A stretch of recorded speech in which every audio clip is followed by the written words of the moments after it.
हरे कृष्णा, राधे राधे। स्वागत है आप सभी का गोविंद भजो चैनल पर। ओम नमः शिवाय। श्री शिवाय नमस्तुभ्यम। आज मैं आपको सावन मास के महात्म्य के पहले अध्याय की कथा सुनाने वाली हूँ। सावन मास महात्म्य में कुल 30 अध्याय हैं, जिनमें से रोज आप एक अध्याय की कथा सुनेंगे। इसे आप रोज हमारे चैनल पर सुन पाएंगे। आज मैं आपको पहले अध्याय की कथा सुना रही हूँ, तो चलिए सुनते हैं श्रावण मास महात्म्य का पहले अध्याय की कथा। शौनक जी बोले, हे सूत जी, हे महाभाग, हे व्यासशिष, आपके मुखकमल से अनेक आख्यानों को सुनते हुए हम लोगों को तृप्ति नहीं होती। बार बार सुनने की इच्छा बढ़ती ही जा रही है। तुला राशि में स्थित सूर्य में कार्तिक मास का महात्म्य, मकर राशि में माघ मास का महात्म्य और मेष राशि में वैशाख मास का महात्म्य, और इसके साथ साथ उन मासों के जो भी धर्म हैं उन्हें आपने हमसे भली भांति कह दिया। यदि आपके मत में इनसे भी अधिक महिमामय कोई मास हो और यदि भगवत प्रिय कोई धर्म हो तो उसे भी हमसे कहिए, जिसे सुनकर अन्य कुछ सुनने की हमारी इच्छा ही ना हो। वक्ता को श्रद्धालु श्रोता के समक्ष कुछ भी छिपाना नहीं चाहिए। शौनक जी की बातें सुनकर सूत जी ने कहा, हे मुनियों, आप सभी सुने, मैं आप लोगों के वाक्य गौरव से अत्यंत संतुष्ट हूँ। आप लोगों के समक्ष मेरे लिए कुछ भी गोपनीय नहीं है। दंभ रहित होना, आस्तिकता, शठता का परित्याग, उत्तम भक्ति, सुनने की इच्छा, विनम्रता, ब्राह्मणों के प्रति भक्ति परायणता, सुशीलता, मन की स्थिरता, पवित्रता, तपस्विता और अनसूया, ये श्रोता के 12 गुण बताए गए हैं और ये आप सभी लोगों में विद्यमान हैं।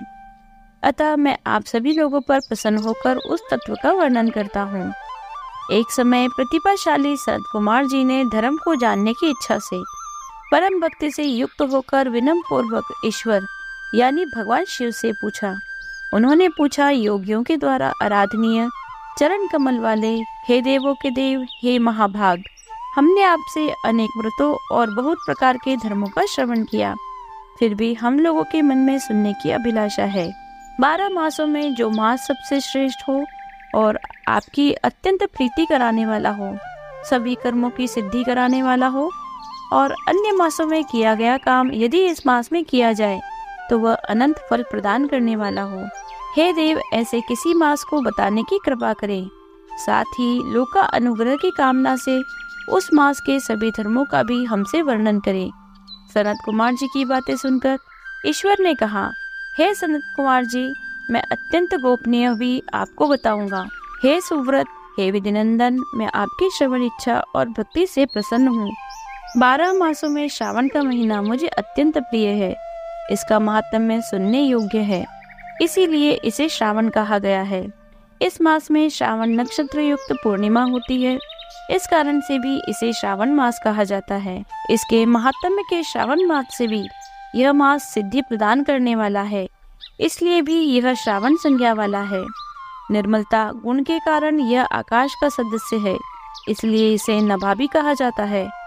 इस मास के धर्मों की गणना करने में इस पृथ्वी लोक में भला कौन समर्थ हो सकता है। जिसके फल का संपूर्ण रूप से वर्णन करने के लिए ब्रह्मा जी 4 मुख वाले हुए, जिसके फल की महिमा को देखने के लिए इंद्र 1000 नेत्रों से युक्त हुए और जिसके फल को कहने के लिए शेषनाग 2000 जिह्वाओं से संपन्न हुए। अधिक कहने से क्या प्रयोजन, इसके महात्म्य को देखने और कहने में कोई भी समर्थ नहीं है। हे मुनि, अन्य मास इसकी एक कला को भी प्राप्त नहीं कर सकते। यह सभी व्रतों और धर्मों से युक्त है। इस महीने में एक भी दिन ऐसा नहीं जो व्रत से रहित दिखाई देता हो। इस माह में प्रायः सभी तिथियां व्रत युक्त है। इसके महात्म्य के संदर्भ में मैंने जो कहा वह केवल प्रशंसा मात्र नहीं है। आर्तों, जिज्ञासियों, भक्तों, अर्थ की कामना करने वाले, मोक्ष की अभिलाषा रखने वाले और अपने अपने अभिष्ट की आशंका रखने वाले 4 प्रकार के लोगों, ब्रह्मचर्य, गृहस्थ, वानप्रस्थ और संन्यास आश्रम वालों, सभी को इस श्रावण मास में व्रत करना चाहिए। सनत कुमार जी बोले, हे भगवान, आपने जो कहा कि इस मास में सभी तिथियां और दिन व्रत रहित नहीं है, तो आप उन्हें मुझे बताएं कि किस तिथि में किस दिन कौन सा व्रत होता है, उस व्रत का कौन अधिकारी होता है, उस व्रत का क्या फल होता है, किसने उस व्रत को पहले किया और उसके उद्यापन की विधि क्या है, प्रधान पूजा कहाँ हो, जागरण करने की विधि क्या है, उसका देवता कौन है, उसके देवता की पूजा कहाँ होनी चाहिए, पूजन सामग्री क्या क्या होनी चाहिए, व्रत किस समय होना चाहिए और कौन सा होना चाहिए। हे प्रभु, सब मुझे बताइए। यह मास आपको प्रिय क्यों है, किस कारण यह पवित्र है, इस मास में भगवान का कौन सा अवतार हुआ, ये सभी मासों में श्रेष्ठ कैसे हुआ, इस मास में कौन कौन से धर्म अनुष्ठान के योग्य है। हे प्रभु, यह सब भी बताइए। आपके समक्ष मुझ अज्ञानी का प्रश्न करने में कितना ज्ञान हो सकता है, अतः आप संपूर्ण रूप से बताइए। हे कृपालु, मेरे पूछने के अलावा भी जो शेष रह गया हो उसे भी लोगों के उद्धार करने के लिए आप मुझे बता दीजिए। रविवार, सोमवार, मंगलवार, बुधवार, बृहस्पतिवार, शुक्रवार और शनिवार के दिन जो करना है हे विभो, वह भी मुझे बताइए। आप सबके आदि में आविर्भूत हुए, अतः आपको आदिदेव कहा गया है। जैसे एक ही विधि बाधा से अन्य विधि की बाधा होती है, वैसे ही अन्य देवताओं के अल्प देवत्व के कारण आपको महादेव माना जाता है। तीनों देवताओं के निवास स्थान पीपल वृक्ष में सबसे ऊपर आप ही की स्थिति है। कल्याण रूप होने के कारण आपको शिव कहा जाता है। पाप समूह को उखाड़ने के कारण आपको हर कहा जाता है। आपके आदिदेव होने में आपका शुक्ल वर्ण परवान है, क्योंकि प्रकृति में शुक्ल वर्ण ही प्रधान है, अन्य वर्ण विकृत है। आप कपूर के समान गौर वर्ण वाले हैं, अतः आप आदिदेव हैं।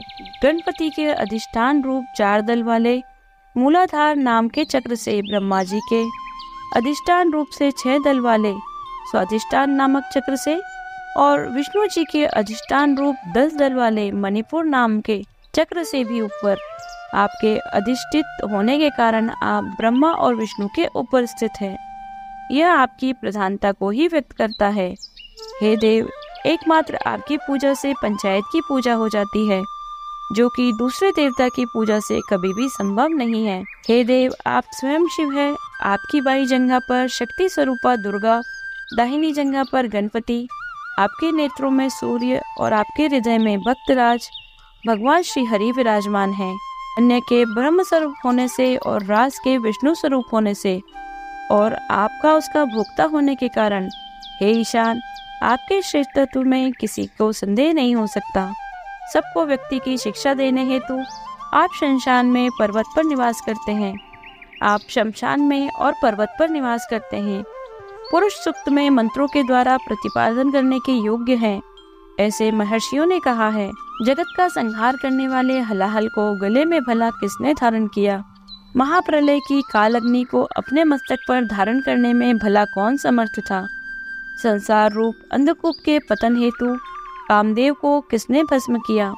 आप ऐसे हैं कि आपकी महिमा का वर्णन करने में कौन समर्थ हो सकता है।